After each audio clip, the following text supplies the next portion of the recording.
Hello everyone, আসসালামু আলাইকুম। আজকে আপনাদের সঙ্গে একটা জিনিস শেয়ার করি। এই দেখুন আমার মেয়ের খেলা করার স্টাইল। তো আজকে বেশ কিছুদিন ধরে এখানে এরকম নষ্ট করছে সব কিছু। তো আমি কিছুই বলিনি, ভাবলাম যে একটু খেলাধুলা করুক, তারপরে আমি পরিষ্কার করে ফেলবো।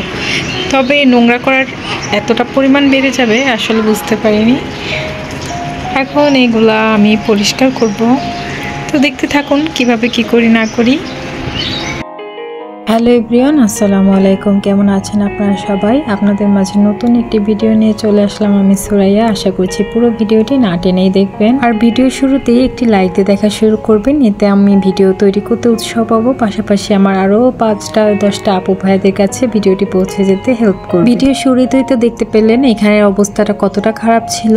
তো সেটাই আজকে সকাল সকাল উঠে আগে পরিষ্কার করে নিচ্ছে জায়গাটা। এর আগেও একদিন আমি এরকম পরিষ্কার করে রেখেছি, তবে আমার মেয়ে আবারও তাই করে ফেলেছে। ইদানিং আমার মেয়েটা খুবই দুষ্ট হয়েছে, শুধু মাটি নিয়ে খেলতে চায়। আর মাঝে মাঝে আমিও বেশি একটা বারণ করি না, কারণ মাটি নিয়ে খেলা বাচ্চাদের জন্য ভালো মাঝে মাঝে। আর এই কাজটা শেষ করে সকাল সকাল একটু মার্কেটে যাব, যেহেতু আমার শ্বশুর শাশুড়ির জন্য ঈদের টাকা দিয়ে দেওয়া হয়েছে মার্কেট করার জন্য, সেই জন্য আর তাদের মার্কেটটা করছি না। এখানে শুধু আমার বাবার জন্য আর আপনাদের ভাইয়ের জন্য একটি শার্ট কেনার জন্য আজকে মার্কেটে একটু যাব। আশা করছি পুরো ভিডিওটি না টেনেই দেখবেন। এদিকে পরিষ্কার করতে করতে আমার ছোট ছেলেটা কিন্তু অলরেডি উঠে গিয়েছে, এই জন্য পুরোপুরি চকচকা করে পরিষ্কার করতে পারিনি। তাড়াহুড়া করে উপর দিয়ে মাটিগুলো উঠিয়ে ফেলেছি। আসলে ইদানিং মার্কেটে যেতেই ভয় লাগে, যে দাম বেড়েছে এবার ঈদে। তারপর কিছু করার নেই, বছরে একটা ঈদে তো টুকটাক মার্কেট করতেই হয়। সবকিছু এত দাম বেড়েছে মার্কেটের, আমাদের মতো মধ্যবিত্ত ফ্যামিলিদের জন্যই কেনা অনেক কষ্টকর হয়ে যাচ্ছে।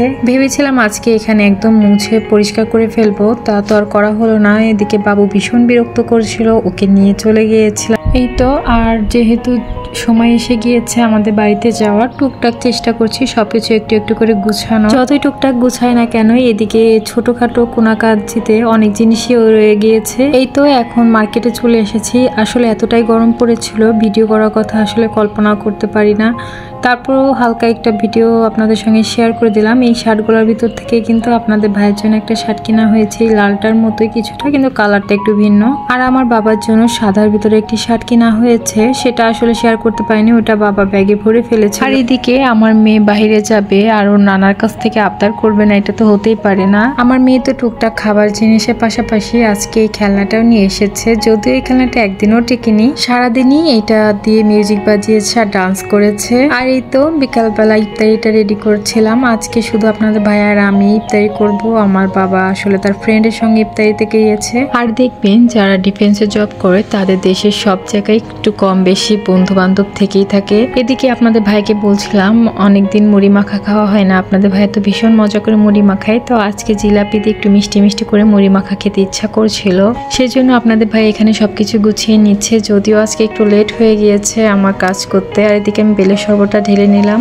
বাচ্চা কাচ্চা নিয়ে এতটা কষ্ট করে ভিডিও তৈরি করি, জানি না কেন আপনারা একটা লাইকও দেন না। আবার অনেকেই আছে চ্যানেলটা সাবস্ক্রাইব ছাড়াই শুধু ভিডিওটি দেখে। তো সবার কাছে অনুরোধ থাকবে চ্যানেলটি সাবস্ক্রাইব করবেন, আর আমার ভিডিওগুলো শেয়ারও করতে পারেন আপনার ফ্যামিলি ফ্রেন্ডসের কাছে, পাশাপাশি লাইক কমেন্টও করে দিবেন। সবাইকে বিদায় জানিয়ে আজকের ভিডিওটি এখানে শেষ করছি। আল্লাহ হাফেজ।